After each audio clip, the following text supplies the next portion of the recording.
भगा दिया गया वहां से। अजय भाल है भैया, भगा दिए। कितना बेहतरीन मौका था कश्मीरियों के लिए। पंडित, वहां के जो कश्मीरी पंडित थे, उन्हें अपने भाईचारा की तरह रखते। अपने हाथ से तुम कुछ नहीं करते, तुम अपने हाथ से अगर उन पंडितों को खाना खिलाते ना, एक फोटो भी भेज देते, तो लोगों के दिल में इज्जत बढ़। आप नहीं पढ़िएगा, समझना नहीं आ गया, किसी को दिक्कत। बेहतरीन घोड़ा कभी अच्छा नहीं होता, याद रखिए। हम लोगों ने कश्मीर में मध्यस्थता उस आदमी से मांगने की कोशिश की जो पाकिस्तान से, कि पाकिस्तान बनाने के बाद भगवान भी अपनी गलती पे पछता रहा होगा। समझ में आ गया कि नहीं आ गया, कि हमने कहां से कहां इसको बनाया। यहाँ पर वही हाल हो गया। यहाँ पर हम लोगों को लगा कि मध्यस्थता करेंगे, कहेंगे यूएनओ से कि आप कश्मीर का मुद्दा सल्टा दीजिए, लेकिन क्या कीजिएगा वहां पर। इतना ना आतंकवाद फैला दिया वहां पर कि खुद कश्मीर के लोग परेशान है।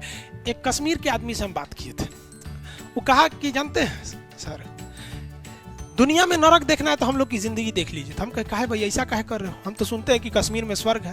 कहा कि सर हम लोग की जिंदगी नरक है। कैसे? कहा कि देखिए सर, अगर हम आतंकवादी का साथ देंगे ना तो सेना हमको मार देगी, खोज के मार देगी, 1 महीना बाद मार देगी, 2 महीना बाद मार देगी, क्योंकि हम आतंकवादी का साथ दिए, गलत किए।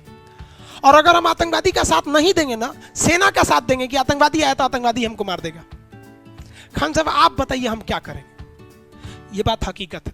कश्मीर में जो वहां के कुछ चंद नेता लोग अपनी फायदा के लिए ऐसा बवाल मचाए थे कि जो वहां शांति से रह के जीना चाहता है ना, उसके आगे 2 ऑप्शन छोड़ा है सर, या आतंकवादी की गोली से मरोगे या सेना की गोली से मरोगे। बहुत गलती हो गया। इसलिए हम आप सबको कहते हैं कि आपका एक कदम आगे आने वाले कई पीढ़ियों को बर्बाद कर देगा। इसलिए कभी गलत कदम मत उठाइएगा। वहां कुछ गलत कदम उठाए गए थे 1990 के दशक में, पंडितों को भगा दिया गया वहां से। अजय भाल है भैया, भगा दिए। कितना बेहतरीन मौका था कश्मीरियों के लिए। पंडित, वहां के जो कश्मीरी पंडित थे, उन्हें अपने भाईचारा की तरह रखते। अपने हाथ से तुम कुछ नहीं करते, तुम अपने हाथ से अगर उन पंडितों को खाना खिलाते ना, एक फोटो भी भेज देते, तो लोगों के दिल में इज्जत बढ़ जाती कि हमारे कश्मीर के भाई कितने अच्छे हैं जो ब्राह्मणों को खाना खिला देते हैं। अरे कम से कम इतना तो कर। लेकिन क्या किए साले, लतिया के भगा दिए वहां पर।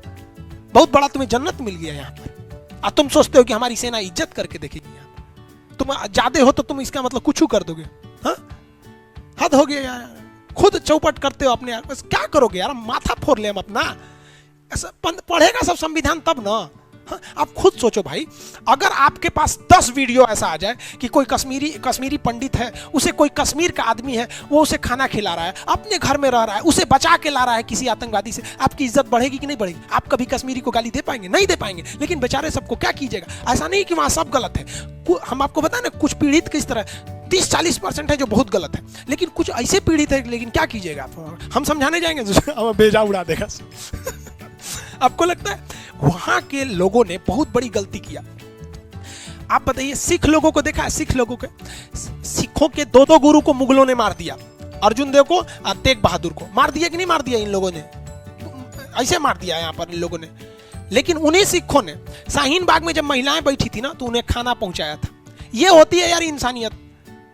हम समझाएंगे तो दूसरे बात होता है, इमोशनल हो जाता है आदमी समझाने वक्त। इसलिए कहा जाता है कि जब भी कोई विवाद हो तो आप किसी आर्बिट्रेरी, यानी जो मध्यस्थ व्यक्ति है, उससे सुलझा लीजिए। अगर मध्यस्थ को नहीं लाएंगे तो विवाद हो जाएगा। जैसे तलाक का मामला, पति पत्नी में झगड़ा हुआ, वो एकरा बोली, ये एकरा बोली, मने मन पत्नी सोच रही है एकरा से अच्छा तो पहले के बॉयफ्रेंड था। पति सोच रहा है कि ससुरा 3 गो गर्लफ्रेंड थी, तीनों अच्छा थी, हाई कैसे चौपट मिल गई। ये दोनों आपस में मने मन बोल रहा है। दूसरे को क्या बोलेगा सर? हमको तो इस सबसे मतलब ही नहीं था, अपने में लड़ जाएगा सर। आप किसी मध्यस्थ को नहीं लाएगा सर, तलाक हो जाएगा। समझ आ रहा है नहीं आ रहा है? समझता है सर, तलाक हो जाएगा। तो किसी समझदार व्यक्ति को लेके आइए और समझिए, क्योंकि देखिए तलाक के बाद लड़का हो, एक रियलिटी बता रहे हैं, किसी लड़की का अगर डिवोर्स हो जाता है ना, फिर समझिए उसकी लाइफ में से 80% खुशी वैसे खत्म हो जाती है। दूसरी लाइफ सक्सेस नहीं हो जाती, क्योंकि उसके ऊपर एक दाग लग जाता है कि तू छोड़ल है। और पति को जो बोलते हैं ना, आपके ऊपर घमंड है, हम तो लड़का हमारा दूसरा बियाह हो जाएगा, तो भाई साहब एक याद रखिएगा, इतिहास उठा के पढ़िएगा अपने समाज में, देखिएगा कि कोई ऐसा लड़का है जिसका अगर किसी पत्नी से डिवोर्स हो गया है, दूसरी पत्नी आती है ना तो खोपड़िया पे चढ़ के रहती है, वो लात उससे ज्यादा लात मारेगी ना तो आप सहिएगा। दिन पर दिन ताना मारेगी आपको कि ये रहनिया से तो पहल की छोड़ के चल गई, और आप सहिएगा। इसलिए दूसरे के बहकावे में मत आइएगा बाबू, समझदारी से रखिएगा। जो रिश्ते आप स्कूल कोचिंग में ढूंढते हैं ना, वो एक लेई होता है, लेई छोड़ देता है। और जो भगवान रिश्ता बना के भेजा है ना, वो फेविक्विक है, नहीं छोड़ेगा। Because if you select for your partner, she will या ही विल बी बेस्ट, वो आपके लिए बेस्ट हो सकती है अगर आप खोजते हैं। लेकिन अगर भगवान आपके लिए भेजा है ना, तो वो बेस्ट नहीं है, वो यूनिक है। यूनिक मतलब ओनली वन, बेस्ट मतलब नंबर 1। तो नंबर 1 से तो बहुत बड़ा होता है ओनली 1, इसलिए ईमानदारी से रखिएगा बाबू। माँ बाप का सर कभी मत नीचे कीजिएगा, वरना हमें अफसोस होगा कि हमने आपको शिक्षा दिया था। कम से कम हम ये चाहेंगे कि आप शिक्षा लिए तो जिंदगी में कभी पड़ाव आए तो याद रखिएगा कि हाँ, हमने जहाँ शिक्षा लिया था वहाँ इतिहास, भूगोल, पॉलिटी के अलावा हमें समाज भी सिखाया गया था।